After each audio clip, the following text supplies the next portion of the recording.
दुनिया का सबसे बड़ा रिस्क ये है कि आप रिस्क लेना नहीं चाहते। ये मार्क जुकरबर्ग ने कहा। ये विचार आज मेरे मन में, मेरे जहन में क्यों आया?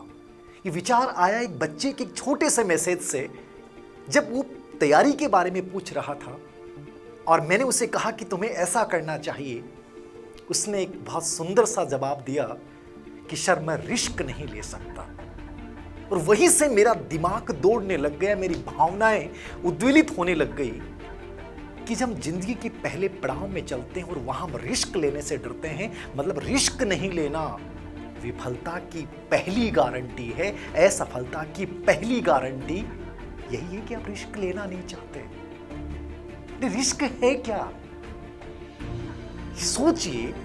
आज एक बात कहना चाहूंगा आपके माध्यम से। आपने कहा कि हम रिस्क ले नहीं सकते, डर लगता है सर, कैसे ले लें, कैसे छोड़ दें। याद कीजिए उस दिन को जब आप अपनी मां के गर्भ में थे और आपकी मां को डॉक्टर ने कहा कि विश्व की 20% माताओं की मृत्यु बच्चे को जन्म देते समय हो जाती है। और उस दिन आपकी मां एक सोच लेती कि मैं अपनी जीवन का रिस्क क्यों लूं, मुझे नहीं लेना ये रिस्क, मुझे नहीं पैदा करना इस बच्चे को, और वो रिस्क लेने से पीछे हट जाती। क्या आप इस दुनिया में होते? क्या आप इस समय सांसें ले रहे होते? लेकिन आपकी मां ने रिस्क लिया आपके जीवन के लिए, और उस रिस्क का परिणाम है कि आप जीवित हैं। आप सांसें ले रहे हैं, ये भी रिस्क है। आप सो के खड़े होते हैं, ये भी रिस्क है। कभी महासागर की उन लहरों को देखा है आपने? अरे वो लहरें कब देखोगे? किनारे पे बैठ के देख पाओगे या अंदर समुद्र के अंदर जाके मंथन करके उसके अंदर से मोती निकाल के लाओगे? किनारों को देखने से जिंदगी में सफलता नहीं मिलती, उस समुद्र के अंदर अपने आप को डूबना पड़ता है साहब। सोच लेता कोलंबस की मैं रिस्क क्यों लूं दुनिया की खोज का, तो क्या आज विश्व का आधुनिक रूप दिखता? वास्को डी गामा यदि सोच लेता कि मैं रिस्क क्यों लूं, क्या आज का आधुनिक विश्व दिखता? नहीं। आप कैसे डर सकते हैं? दुनिया में अचीवमेंट मोटिव, उपलब्धि प्रेरक उन्हीं व्यक्तियों में ज्यादा पाया गया है जिनमें जोखिम उठाने की योग्यता है। आप में से कितने लोग महाराणा प्रताप को जानते हैं? सब जानते हैं। क्यों जानते हैं महाराणा प्रताप को? और महाराणा प्रताप का जब नाम आता है तो हमारा सीना उबलने लग जाता है, हमारी स्वतंत्रता की भावनाएं उमड़ने लग जाती हैं। क्या था महाराणा प्रताप में? बहुत सारे राजा हुए हैं, बहुत सारे स्वतंत्रता प्रेमी हुए हैं, लेकिन महाराणा प्रताप में क्या था? महाराणा प्रताप ने अपनी जिंदगी का सबसे बड़ा रिस्क ये लिया था कि उनके सामने दो रास्ते थे। अकबर के अधीनता स्वीकार कर लेते, बहुत आसान सा रास्ता था, लेकिन उन्होंने स्वतंत्रता का रास्ता चुना जिसमें रिस्क था, जिसमें उन्हें जंगलों में रह के सूखी रोटी खाकर और संघर्ष करना पड़ा। लेकिन उस संघर्ष में रिस्क के साथ जो आज महाराणा प्रताप का इतिहास में स्थान है, क्या किसी उस समय के सामंती राजा का है? नहीं। आप में से कितने लोग पन्ना धाय को जानते हैं?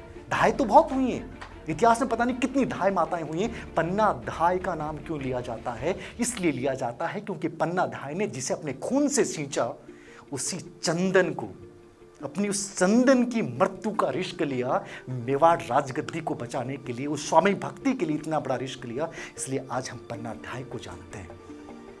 आप में से कितने लोग अभिमन्यु को जानते हैं? अभिमन्यु का नाम क्यों आता है? महाभारत में बहुत सारे योद्धा मरे, ठीक है। अभिमन्यु के नाम से हमारे अंदर अलग भावनाएं क्यों आती हैं? क्योंकि अभिमन्यु वो बच्चा था जिसने छोटी सी उम्र में चक्रव्यूह को तोड़ने का रिस्क लिया था। उस दिन रिस्क नहीं लेता तो इतिहास में अभिमन्यु का वो स्थान नहीं होता।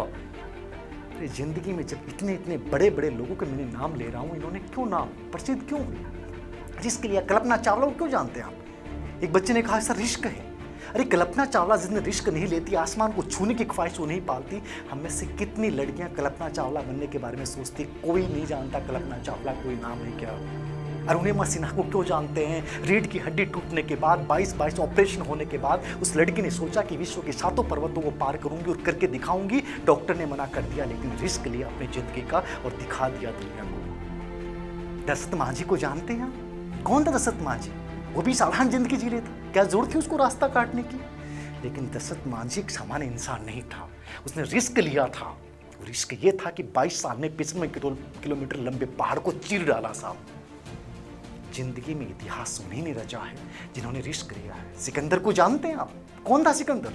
मां ने केवल इतना कहा था कि मुझे विश्व विजेता कैसा होता है उसकी तस्वीर देखनी है, और मां के उस सपने को सच करने के लिए सिकंदर ने कहा कि हाँ तेरा बेटा विश्व विजेता है, मैं विश्व विजेता बन के तेरे सामने आऊंगा।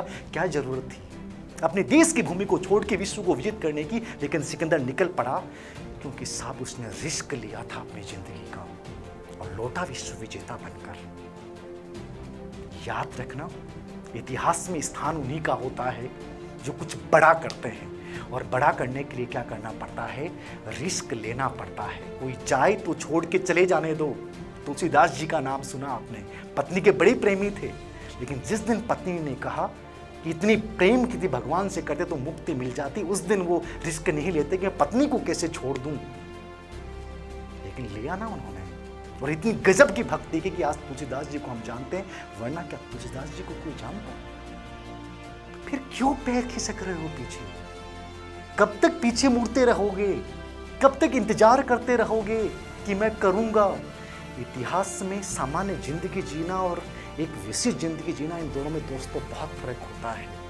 यदि अपने आप को विशिष्ट बनाना है तो तैयार हो जाइए इस आसमान को चीरने के लिए, तैयार हो जाइए प्रत्येक वो जोखिम उठाने के लिए कि मुझे सीना तान के और ये लक्ष्य को प्राप्त करना है, मैं करूँगा। और जब तक रिस्क नहीं लोगे एक कदम आगे नहीं बढ़ा पाओगे। और इसका एक बड़ा एग्जाम्पल मैं आपको बताता हूँ। युवराज सिंह, कैंसर होने की सूचना मिल चुकी थी, लेकिन वर्ल्ड कप में खेल रहे थे, उन्होंने अपनी जिंदगी का रिस्क लिया था और भारत वर्ल्ड कप जीता।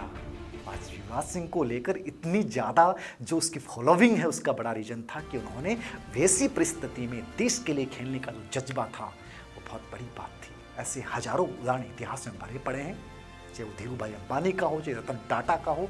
हर इंसान वही बड़ा बना है जिसने जिंदगी में क्या लिया है? रिस्क लिया है। तो रिस्क जरूरी है और लेते रहना, यदि बहुत अलग जिंदगी आपको जीनी है। धन्यवाद।